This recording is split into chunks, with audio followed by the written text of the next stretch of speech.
Hi, it's Ryan again. We're talking about the Financial Freedom series, and we're in stage 4, the last stage of financial freedom, where we've created a buffer. We have a gap between our income and our expenses, and we're starting to invest in assets or saving so that we can. So today, we're talking about home ownership, and I'm assuming this is for first-time home buyers. You're buying your own home, but it could be for an investment property. You can, save up over and over again for investment properties. You need 15 to 25% down for investment properties, depending on the program and lender. You can ask me more about that. But for first-time home buyers, I think the most common misconception is you need to save up 20% down payment right away. And that's just not true. The average these days is about 7% down payment. So there's programs for first-time home buyers or lower income folk, lower middle income folk that can be as low as 3% down conventional, which is the normal loan. Most probably recommend 5% to 10% down. And then there's FHA loans, which is insured by the government. They are as low as 3.5% down. Veteran loans, no down, zero down.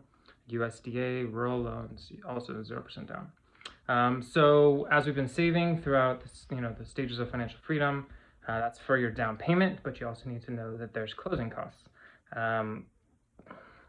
For my clients, they're usually in the $8,000 to $12,000 range, all things considered. It can be more if you're buying a more expensive house, but that's on top of the percentage for down payment. And then there's other things you need to budget in there, like appraisal and inspection and earnest money deposit. All those things are costs that come along with the process of buying a home. Yeah, so the steps are, first, I would talk to a lender, a mortgage broker like myself, or someone who works for a bank or something like that. And the reason why you start there is because if you give them all your information, we can tell you what you qualify for now before you start looking and get your hopes up and all that kind of thing. And if there's work to be done, then we can create an action plan so that we can, maybe it's a couple months away, maybe it's a couple years, or maybe you need to hey, this isn't going to work. I need to really rethink this, whether this is my goal or do I need to go back to school? Do I need to change careers? That kind of thing.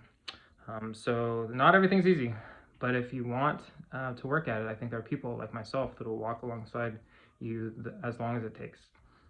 So when we, qualify you, we say, hey, you qualify for this. And you're like, well, that can't buy me nothing. I'm like, okay, then let's develop a plan. How are you going to reduce your debts? How are you going to increase your income? How are you going to save more for down payment so we can afford the monthly payment? But it's great to know where you're at, right? So let's start with that. Once you have your pre-approval and you're ready to look, that's when it's find your realtor. If you have a connection or you ask your lender for a connection, they love, referring to their network. And then it's, shopping and all that kind of stuff. And there's a million more steps, but those are the first two, in my opinion. Let me know if you have any questions and I can address them. Thanks.